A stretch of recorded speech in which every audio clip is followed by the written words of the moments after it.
Ξεκινώντας, θα ήθελα να ευχαριστήσω πρώτα απ' όλα τον Δήμαρχο, ο οποίος είχε την ιδέα, την πρωτοβουλία και την οργάνωση αυτής της παρουσίασης.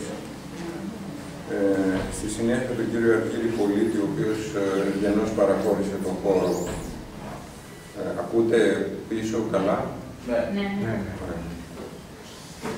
Τον οργανισμό Λιβάνι για τις αφήσεις και τις προσκλήσεις που ετοίμασε για να μπορέσει να δημοσιοποιηθεί η παρουσίαση.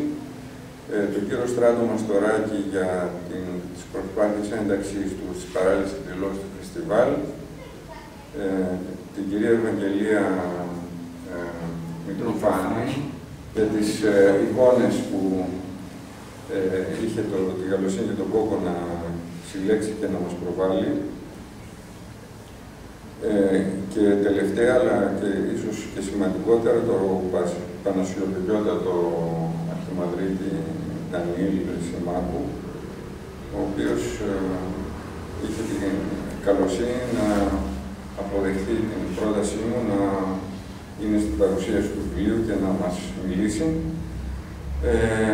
Δύο λόγια για αυτούς που δεν είναι στη ΣΕΡΕΦ και δεν το γνωρίζουν τόσο καλά. Ήθελα να πω ότι είναι απόφοιτος της Σχολής Θεολογικής του Πανεπιστημίου Αθηνών. Στη συνέχεια έκανε μάστερ σε θέματα ποιηματικής στο Αριστοτέλειο Πολυτεχνικό Πανεπιστήμιο Θεσσαλονίκης και διδακτορική διατριβή πάνω σε ιστορικό θέμα. Αλλά πάνω από όλα είναι ένας πιστός και αληθινός ιερέας που το καταλαβαίνει κανείς από την συμμετοχή που έχει σε κάθε λειτουργία και για τους ευρισκόμενους εδώ στη ΣΕΡΕΦ δεν χρειάζεται καμία εισαγωγή πάνω σε αυτό ή διευκρίνηση.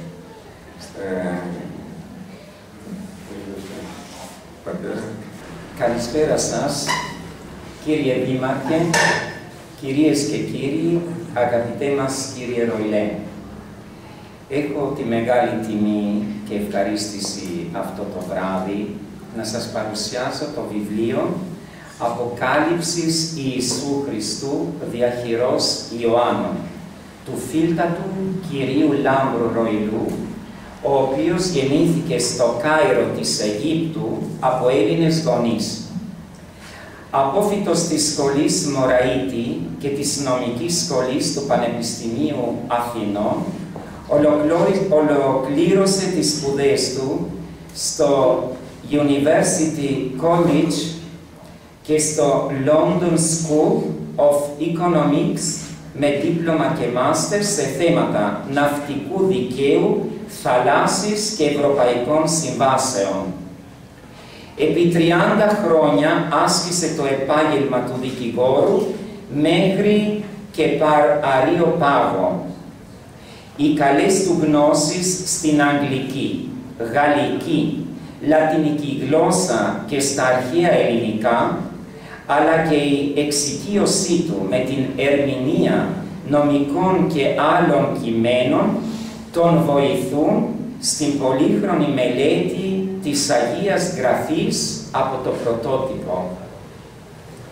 Η αποκάλυψη του Ιησού Χριστού διαχειρός Ιωάννου είναι το δεύτερο και σημαντικότερο συγγραφικό του έργο πάνω σε κείμενα προφητιών. Το έργο αυτό αποτελεί ένα καλό βοήθημα για όσους θέλουν να ψάξουν τις αλήθειες της πίστεώς μας και να απαντήσουν σε διάφορες απορίες τους σχετικά με την Αποκάλυψη. Η Αποκάλυψη του Αγίου Ιωάννου του Θεολόγου, ξεχωριστά από τα υπόλοιπα κείμενα της Καινής Διαθήκης, έχει προκαλέσει τις πιο πολλές συζητήσεις για το περιεχόμενό της και σε κύκλους έξω από την χριστιανική παράδοση και τη θρησκεία. Ήταν το 14ο έτος της βασιλείας του Ρωμαίου Αυτοκράτορος Δομεντιανού, δηλαδή κατά το 94 ή 95 μετά Χριστόν, όταν ο Ευαγγελιστής Ιωάννης εξορίστη στην ίσο Πάτμο. Ήταν τότε που άρχισαν οι επίσημοι διωγμοί εναντίον των χριστιανών, οι οποίοι αρνούνταν την καισαρολατρεία που επέβαλε ο Δεμεντιανός.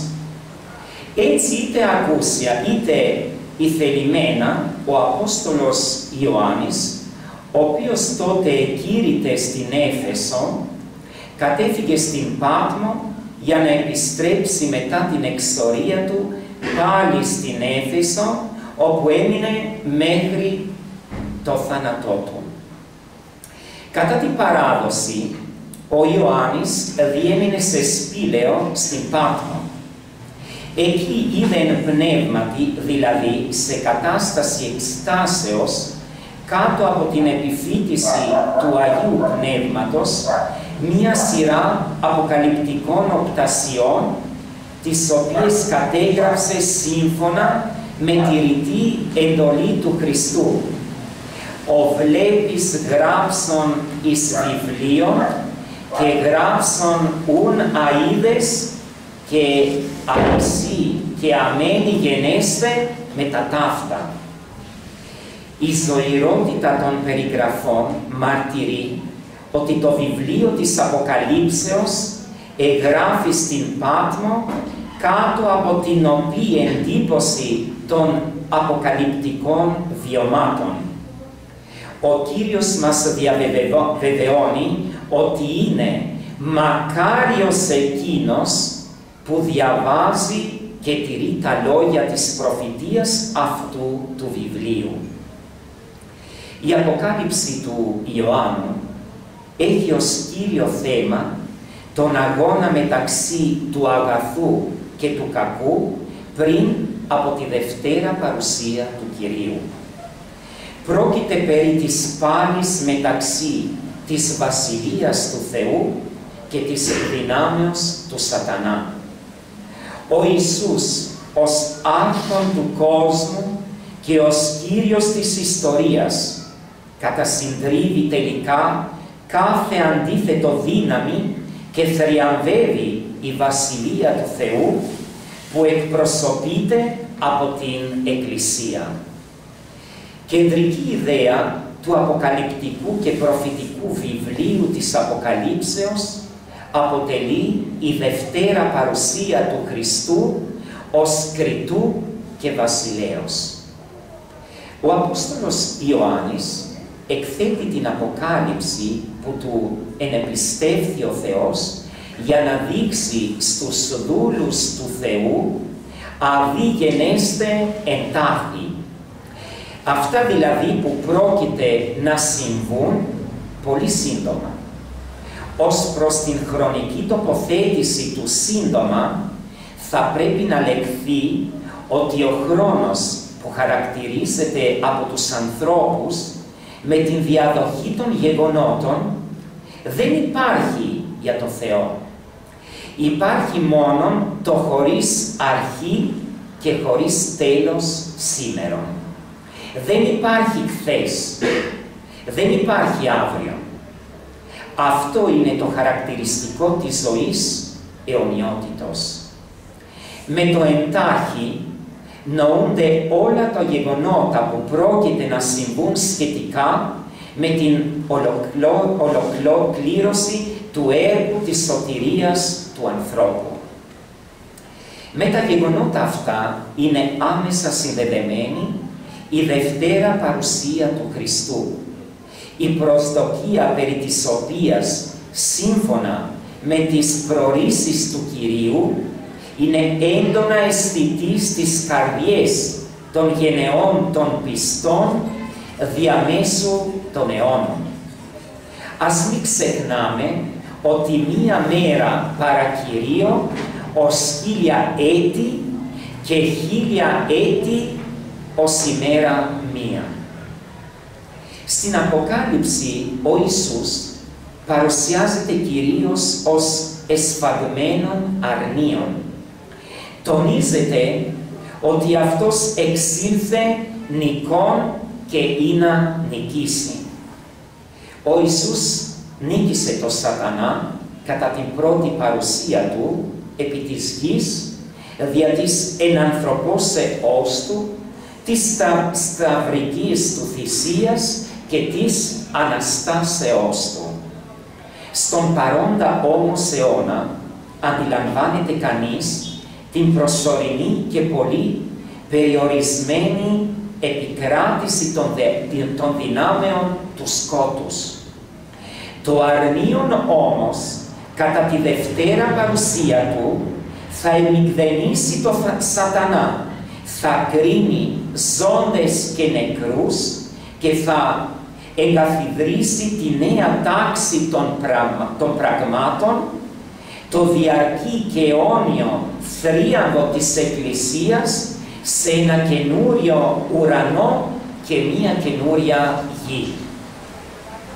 Το βιβλίο της Αποκαλύψεως έχει εκτός των άλλων και διπλό επικοδομητικό χαρακτήρα. Πρώτον, αποσκοπεί στο να ενισχύσει τους πιστούς, ώστε να αντιμετωπίσουν με υπομονή και ελπίδα τις θλίψεις που θα προηγηθούν της Δευτέρας παρουσίας του Κυρίου. Και δεύτερον, να προτρέψει τους πιστούς να ετοιμάζονται για τη Δευτέρα παρουσία του Κυρίου με εγρήγορση και μετάνοια. Για να γίνει ευκολότερα κατανοητό το διαδαλώδες περιεχόμενο της Αποκαλύψεως του Ιωάννου, ο κύριος Ροηλός θεώρησε απαραίτητο να δει την ερμηνεία και τη μελέτη της Αποκαλύψεως με τέτοιο τρόπο, ώστε να γίνει αντιληπτό ότι το κείμενό της απευθύνεται σε όλες τις εποχές και καταστάσεις, έτσι ώστε να φαίνεται πόσο επίκαιρο έργο είναι παρά το γεγονός ότι γράφτηκε τόσες χιλιάδες χρόνια πριν. Το βιβλίο Αποκάλυψης Ιησού Χριστού διαχειρός Ιωάννου, όπως μας λέει ο συγγραφέας, είναι προϊόν πολυετούς μελέτης που ξεκίνησε το 1986 με αφορμή το πυρηνικό ατύχημα στο Τσερνομπίλ και την δημοσιότητα που δόθηκε τότε στη διαπίστωση ότι έχει προβλεφθεί στην Αποκάλυψη, αφού Τσερνομπίλ σήμαινε στα ουκρανέζικα άψυνθος. Μετά από μελέτη πολλών ετών, κεφάλαιο προς κεφάλαιο, εδάφιο προς εδάφιο, λέξη προς λέξη, αναλύεται και ερμηνεύεται σε αυτό το κείμενο της Αποκαλύψεως του Ιωάννου. Στις 100 πρώτες της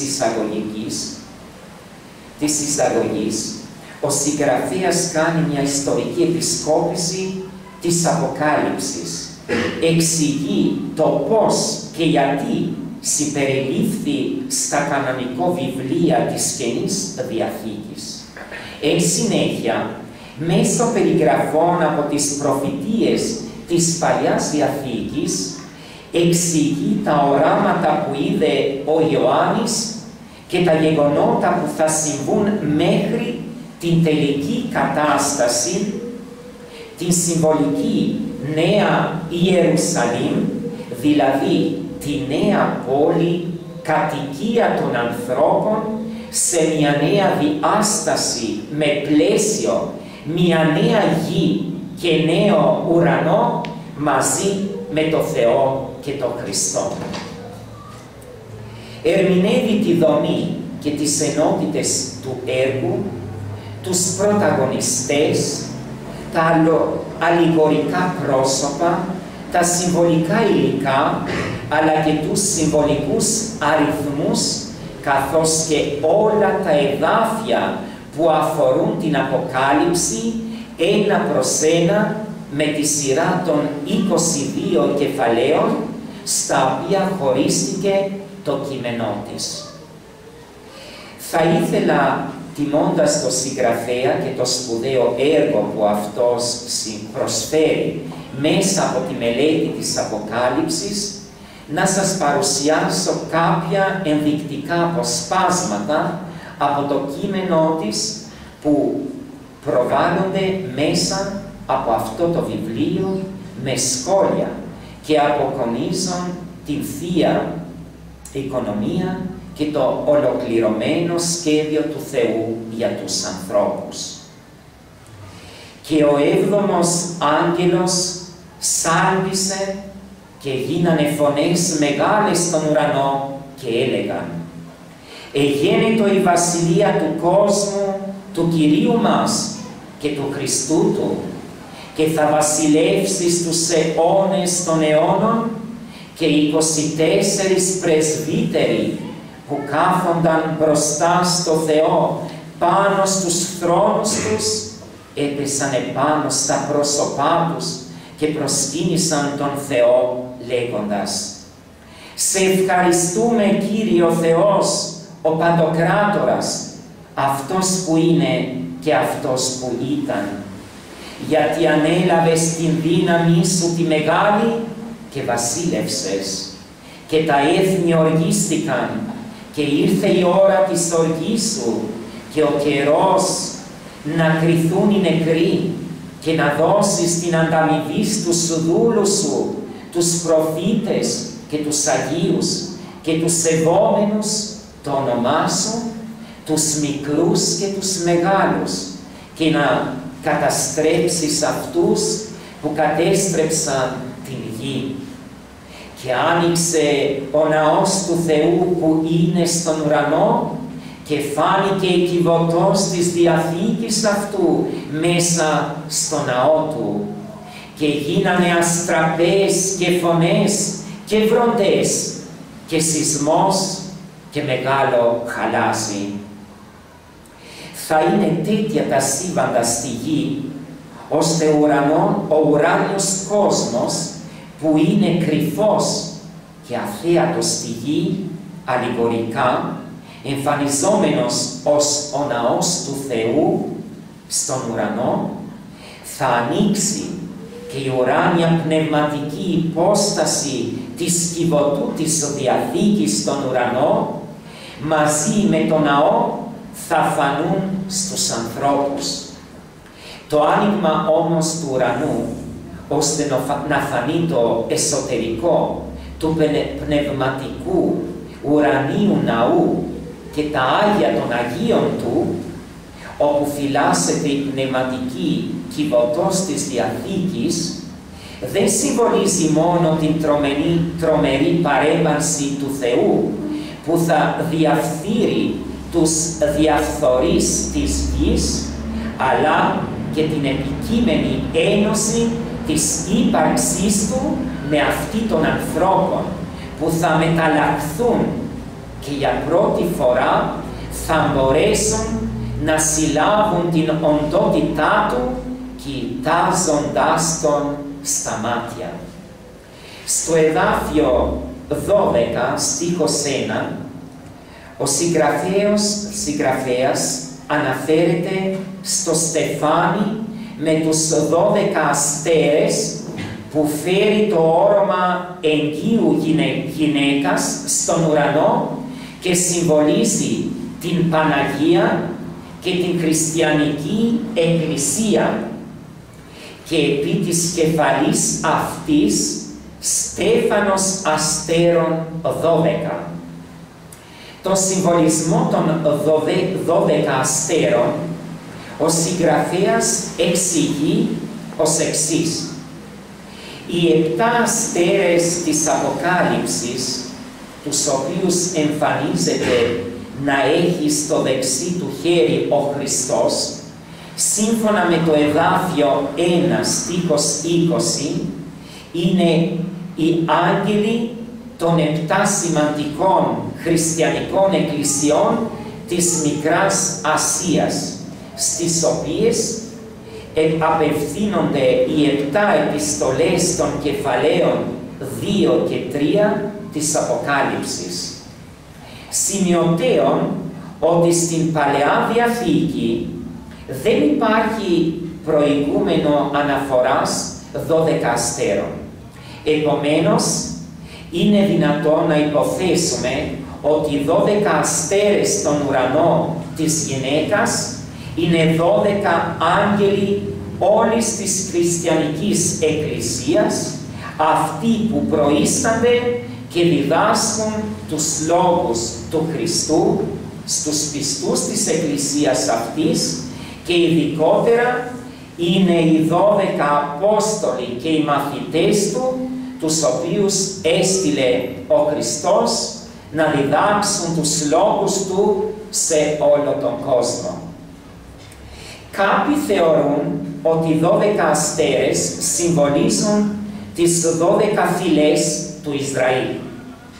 Είναι όμως λογικότερο να υποθέσει κανείς ότι εννοεί την χριστιανική εκκλησία και τους 12 Αποστόλους της, αφού συνδέει την έγκυο γυναίκα που εμφανίζεται στον ουρανό, όπως βλέπουμε στην οθόνη, με την γέννηση του Χριστού που θα κυβερνήσει όλα τα έθνη, όπως αναφέρεται στο κεφάλαιο 12 στίχος 5. Το στεφάνι στην Αποκάλυψη συμβολίζει τη νίκη και την δόξα της χριστιανικής εκκλησίας, αφού κοσμείται από τους 12 Αποστόλους του Χριστού που βρίσκεται πάνω στο κεφάλι της γυναίκας που συμβολίζει τη χριστιανική εκκλησία. Το όρομα αυτό του στεφάνου των 12 αστέρων και της γυναίκας στον ουρανό, του κεφαλαίου 12 της Αποκαλύψεως, επηρέασε τη μεταγενέστερη πραγματικότητα με τον εξής τρόπο. Το έμβλεμα της Ευρωπαϊκής Ένωσης και η σημαία της με τους 12 αστέρες σε κύκλο σαν στεφάνου έχει καταστεί σύμβολο όλων των συγχρόνων ευρωπαϊκών οργανισμών, από τα πρωτόλια της ευρωπαϊκών οργανισμών της μεταπολεμικής περίοδου, είναι εμπνευσμένο αφενός από τον εικόνα αυτή της Αποκαλύψεως και αφετέρου από την αναπαράσταση της Παναγίας στο δόγμα, την κουλτούρα και την τέχνη της Καθολικής Εκκλησίας, σαν γυναίκας με στέφανο 12 αστέρων στο κεφάλι, περιβεβλημένη τον ήλιο κτλ, που και αυτή με τη σειρά της είναι εμπνευσμένη από τον ίδιο στίχο της Αποκαλύψεως. Το βιβλίο μας περιγράφει διεξοδικά όλο το ιστορικό της επιλογής του συμβόλου αυτού, από το οποίο συνοπτικά αξίζει να αναφέρω τα εξής. Το Συμβούλιο της Ευρώπης είχε διοργανώσει το 1950 ένα διαγωνισμό μεταξύ πολλών καλλιτεχνών για το σχεδιασμό του εμβλήματος του, για να επιλέξει τελικά το σχέδιο των 12 αστέρων σε ένα κύκλο με μπλε φόντο, που ήταν μεταξύ περισσότερων σχεδίων που είχε παρουσιάσει για αυτόν τον διαγωνισμό ο Άρσεν Χάιτς. Πριν από μερικά χρόνια, ο Χάιτς αποκάλυψε σε ένα γαλλικό περιοδικό την πηγή της έμπνευσης του συμβόλου αυτού. Την εποχή εκείνη διάβασε για τις εμφανίσεις της Παναγίας στην οδό Rue du Bac του Παρισιού, γνωστή σήμερα σαν την Παρθένο του θαυματουργικού μεταλλιών.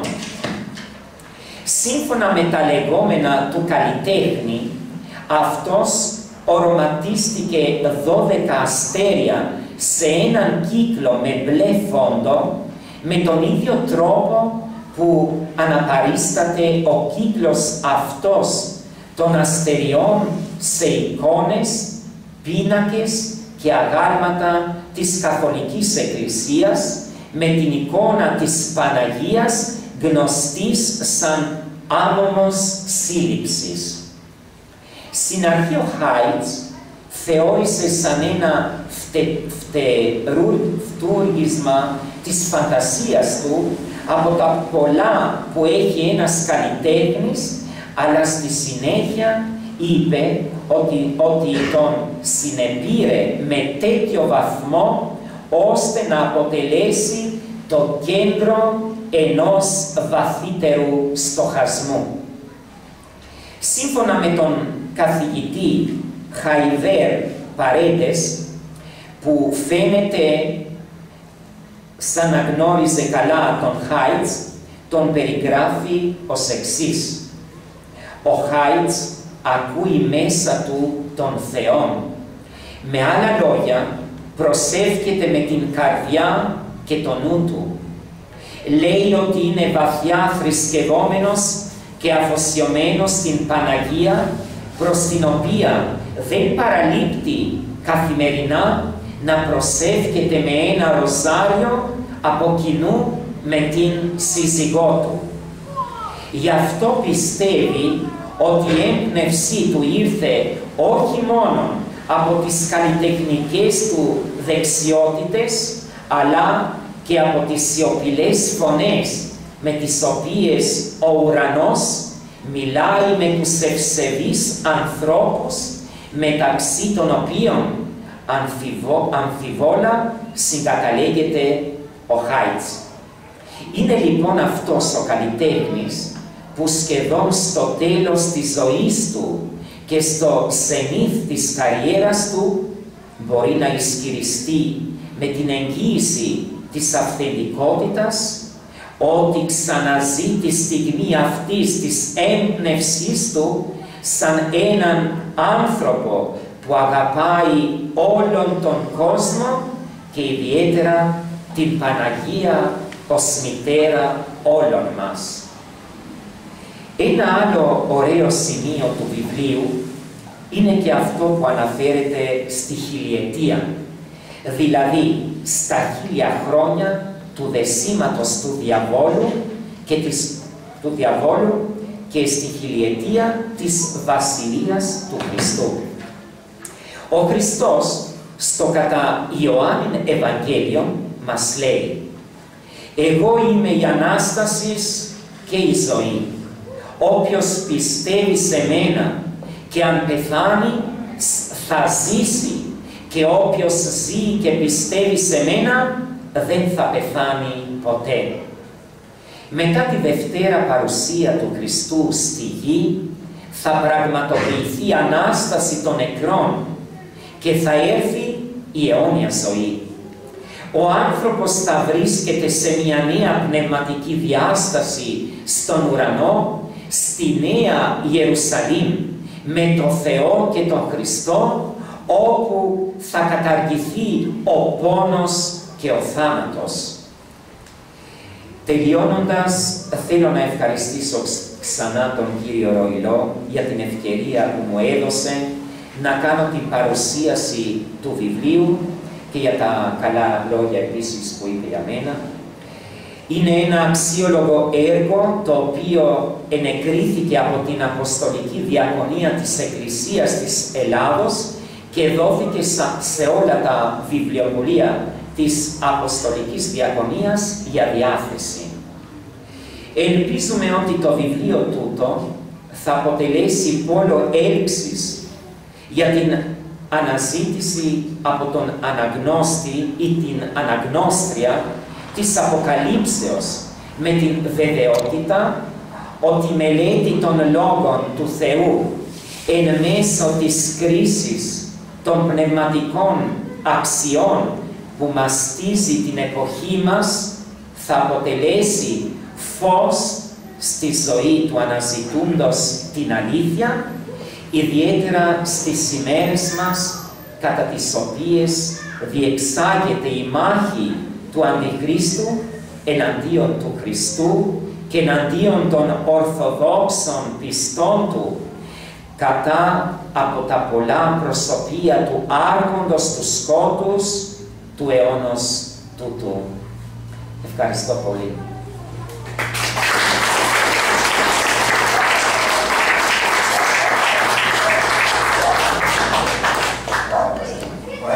Καταρχήν να ευχαριστήσω πολύ για τα καλά τους λόγια και μετατρέψατε αποσπάσματα του βιβλίου σε πραγματική λειτουργία. Περισσότερο μπορεί να περιμένει κανείς. Ευχαριστώ πολύ. Είναι πάντα ευχαρίστηση και απόλαυση να σας ακούμε.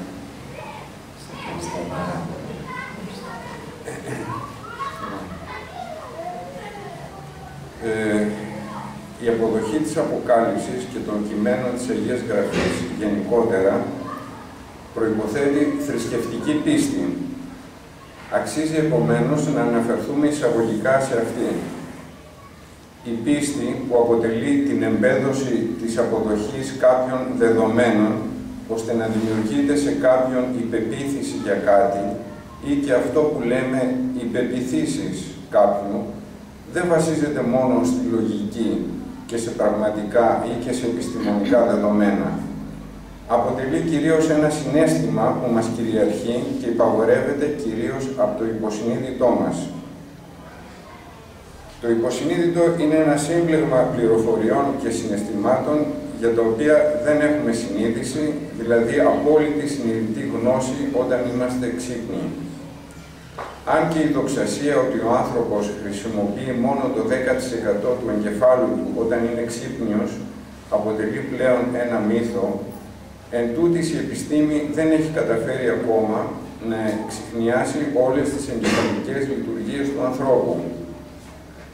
Στο συνειδητό του μυαλού του ανθρώπου, εκτός από τις αποθηκευμένες πληροφορίες και συναισθήματα μιας ζωής, πρέπει να υπάρχουν και ορισμένες έμφυτες καταβολές και εξυπαρχείς γνώσεις που απλουστευμένα αποκαλούμε ένστικτα. Γιατί πώς μπορεί να εξηγηθεί επιστημονικά το μητρικό ένστικτο που καθοδήγησε την πρωτόγονη μητέρα να θυλάσει τον νεογνώ της και χωρίς να της το έχει πει ή να της το έχει δείξει κανείς, ένστικτο που την οδηγεί μέχρι και σε αυτοθυσία για να το προστατέψει. Έτσι η πίστη είναι ένα βαθύ συναίσθημα αποδοχής μιας ιδέας, μιας θεωρίας, ενός ανθρώπου ως ειδόλου, ενός πολιτικού κόμματος κλπ.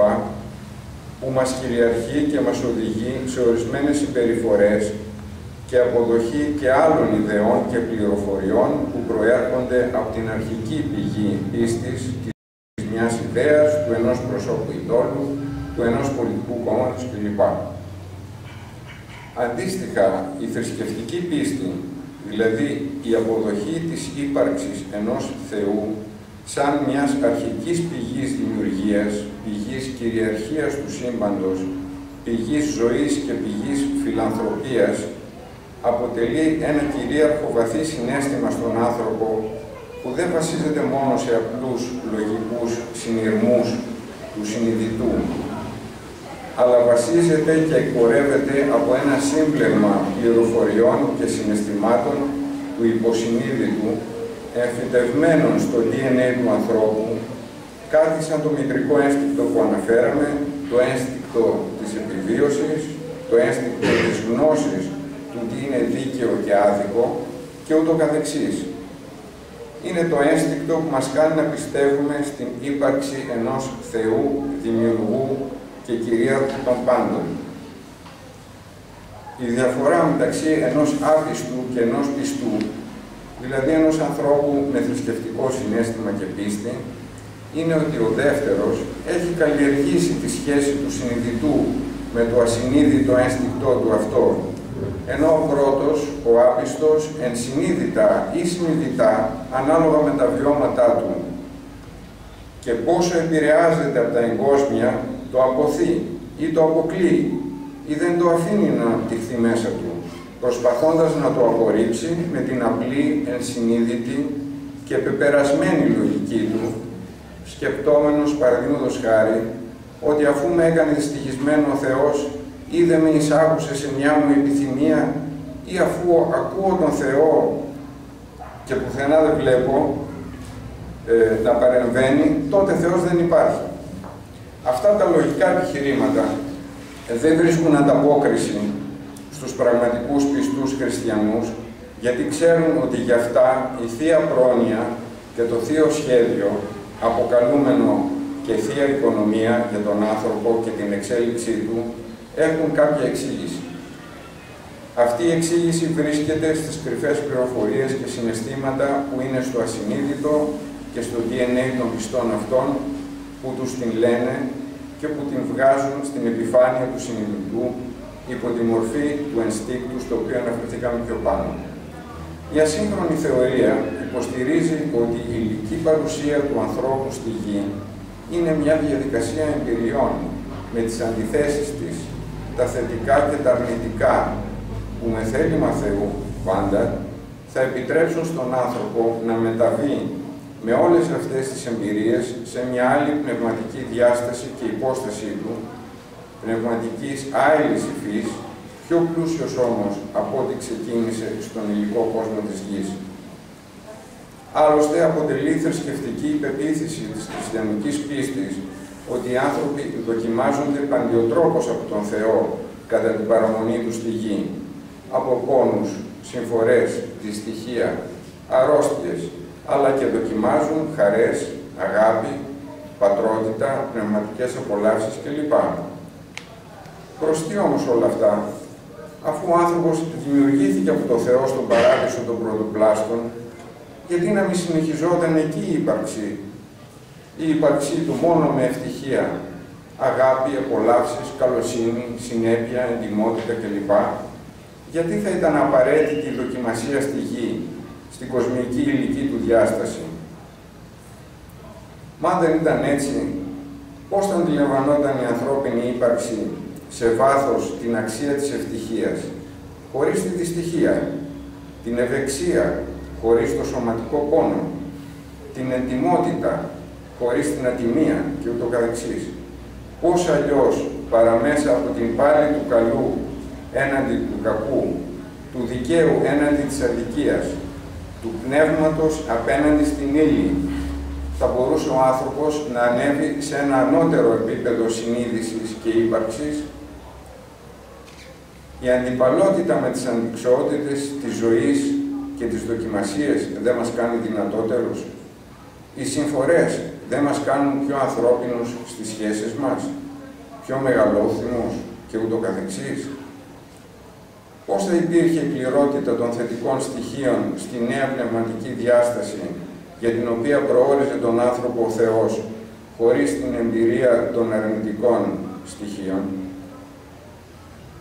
Από την άλλη, αποτελεί μύθο να πιστεύουμε ότι οι θεωρίες περί της προέλευσης της ζωής και του σύμπαντος και η εξέλιξή τους βασίζεται απόλυτα σε διαπιστωμένα επιστημονικά δεδομένα. Από διάφορες επιστημονικές παρατηρήσεις και δεδομένα αναπτύχθηκε η θεωρία του Big Bang, δηλαδή της μεγάλης αρχικής έκρηξης του σύμπαντος, μετά από την οποία δημιουργήθηκαν τα πάντα. Αλλά για το πώς προήλθε αυτή και για το πώς εξελίσσεται διαχρονικά, τα στοιχεία που υπάρχουν δεν επαρκούν για να δώσουν μια διαπιστωμένη εμπειρικά, με πείραμα δηλαδή, εξήγηση. Ούτε ακόμη το περίφημο γιγαντιαίο πείραμα CERN θα δώσει ολοκληρωτικές απαντήσεις. Έτσι, λόγω της αδυναμίας διαπίστωσης επιστημονικών δεδομένων με πειραματική επαλήθευση, αναπτύχθηκαν για το θέμα αυτό διάφορες επιστημονικές θεωρίες. Με βάση τη διαπίστωση ότι το σύμπαν διαστέλλεται, αναπτύχθηκε η θεωρία ότι όταν φτάσει σε ένα ανώτατο σημείο διαστολής, θα αρχίσει πάλι να συρρυκνώνεται, για να καταλήξει πάλι να γίνει ένα μικρό αντικείμενο, το οποίο με μια επανάληψη της έκρηξής του θα αρχίσει πάλι να αναδημιουργείται και να διαστέλλεται. Σύμφωνα με τη θεωρία αυτή, βρισκόμαστε σήμερα σε ένα από τους πολλούς τέτοιους κύκλους του σύμπαντος. Επίσης, αναπτύχθηκε από άλλους επιστήμονες η θεωρία των παράλληλων συμπάντων, που υπάρχουν και εξελίσσονται παράλληλα σε διαφορετικές μεταξύ τους διαστάσεις. Όλες αυτές οι εισαγωγικά επιστημονικές θεωρίες δεν έχουν και δεν μπορούν να αποδειχθούν σήμερα με επιστημονικά μέτρα και κριτήρια, ενώ αντίθετα απαιτούν τέτοια απόδειξη για το Θεό ή αποκρούονται στην ύπαρξή Του. Βλέπουμε λοιπόν ότι δεν είναι μόνο οι θρησκευόμενοι που βασίζονται στο συναίσθημα και το ένστικτο που αποκαλούμε πίστη, αλλά σε παρόμοιο ένστικτο και πίστη βασίζονται και φυσικοί και άλλοι επιστήμονες για την διατύπωση των δικών τους πιο πάνω θεωριών, τις οποίες περιέργως ο πολύς κόσμος είναι διατεθειμένος να τις αποδεχθεί σαν επιστημονικές, χωρίς πολλές αντιρρήσεις, σε αντίθεση με τη διδασκαλία και τις αξίες που βασίζονται στη χριστιανική πίστη. Παρ' όλα αυτά, με την ίδια αυτή απλή λογική του ενσυνείδητου, στην οποία αναφέρθηκα πιο πάνω, θα προσπαθήσουν οι μη πιστεύοντες να απορρίψουν, να χλευάσουν, ακόμα και να διακομωδήσουν τα αναγραφόμενα στο θεόπνευστο κείμενο της Αποκάλυψης. Αυτούς όμως, με την αταλάντευτη θρησκευτική πεποίθηση, το προφητικό αυτό κείμενο θα τους κερδίσει και θα τους αποκαλύψει όχι μόνο τις συμφορές που το ίδιο το ανθρώπινο γένος θα προκαλέσει και θα το οδηγήσουν σταδιακά στην πλήρη καταστροφή της εγκόσμιας ζωής τους, αλλά κυρίως θα τους αποκαλύψει το φιλάνθρωπο σχέδιο του Θεού για την μετεξέλιξη του ανθρώπου σε μια νέα πνευματική άλλη υπόσταση, σε ένα νέο κόσμο, δίπλα σε Αυτόν και τον Χριστό, όπως ευαγγελίζεται το 21ο κεφάλαιο της Αποκάλυψης. Σε μια ανθρώπινη υπόσταση όπου δεν θα υπάρχει ούτε θάνατος, ούτε πόνος και θα είναι αυτή αιώνια. Σε αυτήν επομένως, με την κατάργηση του θανάτου, καταργείται και η φθορά. Άρα καταργείται και ο χρόνος που συνεπάγεται την ηλική αυτή φθορά. Σε όλα αυτά, πρωταγωνιστικό ρόλο στην Αποκάλυψη έχει ο Χριστός με τη θυσία Του, τη διδασκαλία Του και τη δεύτερη παρουσία Του σαν θεία επέμβαση στη γη. Η Αποκάλυψη, βέβαια, σαν κείμενο, γραμμένη σε μια γλώσσα του πρώτου μετά Χριστόν αιώνα και με τις γνώσεις και τα βιώματα εκείνης της εποχής, αλλά και γεμάτη με συμβολισμούς, μοιάζει ακατάληπτη για τον άνθρωπο του 21ου αιώνα και όχι μόνο. Στόχος λοιπόν του βιβλίου είναι να ξεκαθαρίσει όλα τα νοήματα και τους συμβολισμούς του κειμένου επί τη βάση των γνώσεων και των καταβολών του Ιωάννη και όσον αφορά τα μελλοντικά προβλεπόμενα γεγονότα, να δώσει παραδείγματα επί τη βάση των σημερινών δεδομένων, διεθνών πολιτικών και επιστημονικών, για το ποια στοιχεία θα έχουν αυτά τα μελλοντικά προβλεπόμενα γεγονότα, που όμως θα είναι κοινά με τη σημερινή πραγματικότητα. Τα μισά περίπου από τα 405 εδάφια της Αποκάλυψης έχουν πάρθει από τα κείμενα της Παλαιάς Διαθήκης, κυρίως από αυτά των προφητών Δανιήλ, Ισαΐα, Ιερεμία, Ζαχαρία, Ιωήλ κλπ. Μερικά που συνήθως αφορούν περιγραφές συμφορών, αλλά όχι μόνο, έχουν μεταφερθεί από τον Ιωάννη σχεδόν αυτούσια, αλλά για τους σκοπούς και τις υπηρέτησης του κειμένου της Αποκάλυψης.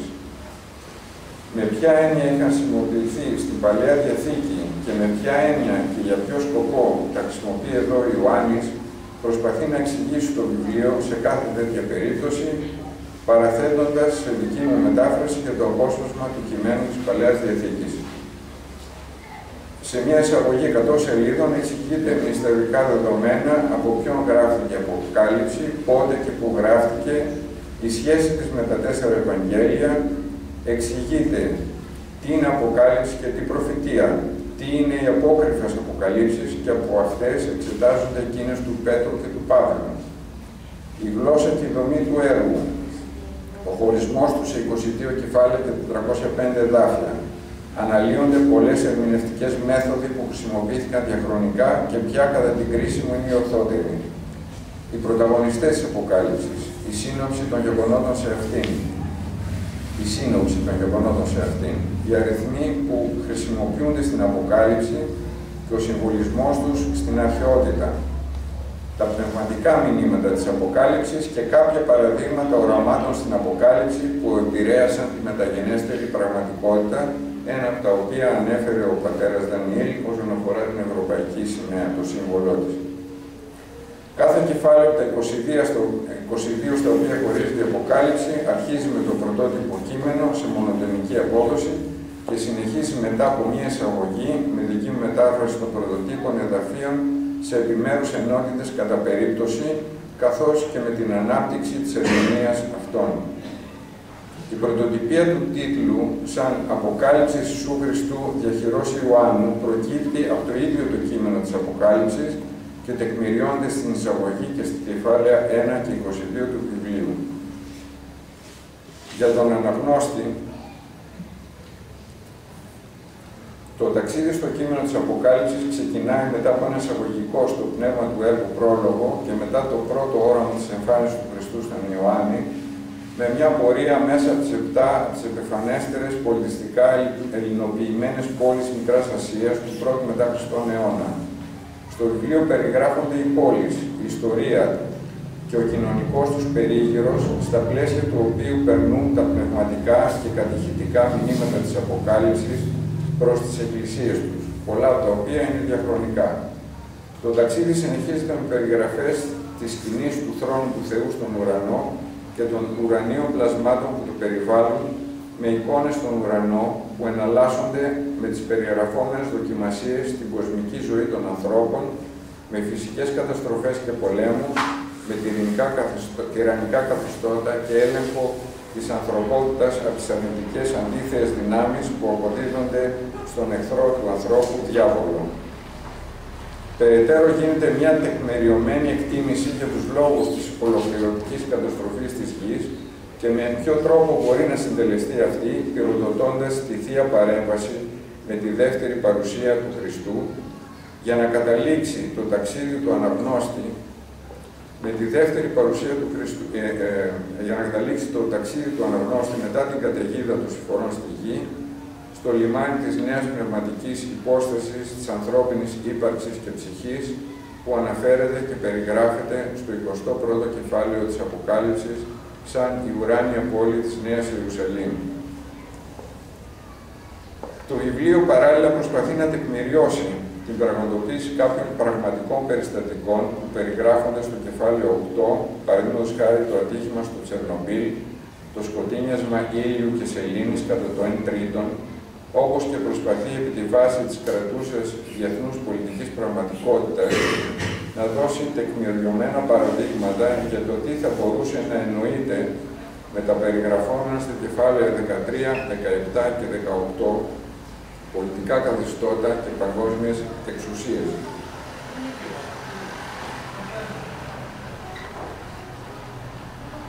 Ειδικά για το Τσερνομπίλ, τα λεπτομερή στοιχεία που αναφέρονται στο βιβλίο δεν αφήνουν αμφιβολίες ότι το ατύχημα αυτό ανταποκρίνεται στην περιγραφή στην Αποκάλυψη του αστέρα με το όνομα Άψυνθος και τη συμφορά που προβλέπεται στην Αποκάλυψη ότι προκαλεί στις πηγές των υδάτων και στους ανθρώπους. Επίσης, τι μπορεί να εννοείται με το χάραγμα του θηρίου και τον αριθμό 666, χωρίς το οποίο οι συναλλαγές θα είναι αδύνατες, και πώς συνδέεται αυτό με το μέλλον του διεθνούς μονεταριστικού συστήματος σε συνδυασμό με τη χρήση του διαδικτύου για όλες τις συναλλαγές, όπως αναπτύσσεται στο κεφάλαιο 13. Σχετικά αναλύεται και τεκμηριώνεται στο βιβλίο ότι σκοπός της Ευρωπαϊκής Κεντρικής Τράπεζας είναι σταδιακά η αντικατάσταση του χάρτινου χρήματος από το ηλεκτρονικό, που βέβαια συνεπάγεται τη χρήση κυρίως του διαδικτύου για τη διενέργεια των συναλλαγών και μάλιστα με την απλή χρήση των κινητών τηλεφώνων. Αυτό η Ευρωπαϊκή Κεντρική Τράπεζα το ονομάζει από τα αρχικά του σαν σύστημα ΣΕΠΑ. Είναι ενδιαφέρον να αναφερθεί εδώ ότι τα 3W που προηγούνται κάθε ηλεκτρονικής διεύθυνσης ιστοσελίδας στο διαδίκτυο και σημαίνουν το World Wide Web, δηλαδή το διαδίκτυο, αποδίδονται με την ελληνική γραμματοσυρά των 3 σίγμα τελικών, δηλαδή σαν 3 εξάρια, αφού την εποχή του Ιωάννη δεν χρησιμοποιούσαν τους αραβικούς αριθμούς που χρησιμοποιούμε σήμερα, αλλά ψηφία του αλφαβήτου για να αποδώσουν αριθμούς. Αν ο χρήστης λοιπόν του διαδικτύου αλλάξει από την αγγλική σε ελληνική γραμματοσυρά στον ηλεκτρονικό του υπολογιστή και πληκτρολογήσει τα 3W, αυτά θα γράφουν σαν 3 σίγμα τελικά, δηλαδή σαν απόδοση στα αρχαία ελληνικά 3-6. Αυτό βέβαια δεν είναι τυχαίο, αλλά υπάρχει μια αντιστοιχεία γραμμάτων του ελληνικού αλφαβήτου με το λατινικό και το εβραϊκό που δίνει αυτό το αποτέλεσμα. Το σημερινό σήμα ταφ που συμβολίζει το 6, σε αρχαίους χρόνους, κυρίως στο Βυζάντιο, απέδιδε το λεγόμενο στίγμα, σαν 2 γράμματα, το σίγμα και το ταφ, που γράφονταν με ένα σημείο γραφής για συντομία, όπως ακριβώς το σημερινό σίγμα τελικό, και απέδιδε τον αριθμό 6 σε αντικατάσταση του αρχαιότερου αλφαβητικού στοιχείου με την ονομασία δίγαμμα, με το οποίο έμοιαζε σχηματικά, εξού και η αντικατάστασή του από αυτό. Στο βιβλίο μπορείτε να διαβάσετε πώς τεκμηριώνται τα πιο πάνω και για την τελευταία μέθοδο ταυτοποίησης των ατόμων μέσω ενός μικρού ηλεκτρονικού τατουάζ που χρησιμοποιεί φερομαγνητική μελάνη για την αποθήκευση πληροφοριών εφόσον λειτουργεί σαν μικροτσίπ. Μέσω αυτού θα μπορούν να ταυτοποιηθούν οι συναλλασσόμενοι στις συναλλαγές ηλεκτρονικού χρήματος. Προς το παρόν αυτό χρησιμοποιείται για ιατρικούς σκοπούς και τοποθετείται στο πίσω μέρος της παλάμης ή στο μέτωπο. Πριν από τη δεύτερη παρουσία του Χριστού και τη λεγόμενη σε όλη την Αγία Γραφή ημέρα του Κυρίου, που συμβολίζει το τέλος του κόσμου, όπως τον ξέρουμε, πραγματοποιούνται οι 7 έσχατες πληγές, δηλαδή οι 7 τελευταίες βιβλικές καταστροφές στον κόσμο. Για την αιτία των 7 εσχάτων πληγών που προκαλούνται στο κεφάλαιο 15 και υλοποιούνται στο κεφάλαιο 16, αναφέρονται στη σελίδα 516 επόμενου βιβλίου τα εξής. Με αυτές τις πληγές θα ολοκληρωθεί ο θυμός του Θεού. Δηλαδή θα ολοκληρωθούν οι ολέθριες συνέπειες για τους ανθρώπους από τους πολέμους και τις καταστροφικές παρεμβάσεις των ανθρώπων στο περιβάλλον. Συνέπειες που θα έρθουν σαν φυσικό, άρα θείο επακόλουθο της αψήφισης περιφρόνησης των κανόνων της φύσης που έθεσε ο Θεός. Τόσο των υλικών κανόνων που αποτελούν το φυσικό και υλικό περιβάλλον, όσο και των ηθικών και άλλων πνευματικών κανόνων που θα έπρεπε να διέπουν τις σχέσεις των ανθρώπων μεταξύ τους και τις σχέσεις των ανθρώπων προς το Θεό. Ο καθηγητής βιογεωγραφίας στο Πανεπιστήμιο της Καλιφόρνιας των ΗΠΑ, Jared Diamond, διερευνώντας το ένιγμα και τους λόγους κατάρρευσης και της εξαφάνισης της κοινωνίας του νησιού του Πάσχα, ενός μικρού νησιού στον Ειρηνικό που είχαν αναπτύξει τέτοιο πολιτισμό το 15ο και 16ο αιώνα μετά Χριστόν, ώστε παρά το λιλικούτιο πόη τους κατάφεραν να φτιάξουν τα γνωστά θεόρατα αγάλματα μακρόστενα πρόσωπα ανθρώπων που μοιάζουν εξωγήινα, για τα οποία είναι τόσο γνωστό το νησί αυτό. Βγάζει τα εξής συμπεράσματα, που δεν κάνουν τίποτα άλλο από το να απεικονίσουν τη σημερινή πραγματικότητα της παγκόσμιας ανθρώπινης συμπεριφοράς σε μικρογραφία. Λέει λοιπόν ο Ντάιμον, οι κάτοικοι του νησιού επέλεξαν να διαχειριστούν το φυσικό περιβάλλον με έναν, όπως αποδείχθηκε, καταστροφικό τρόπο.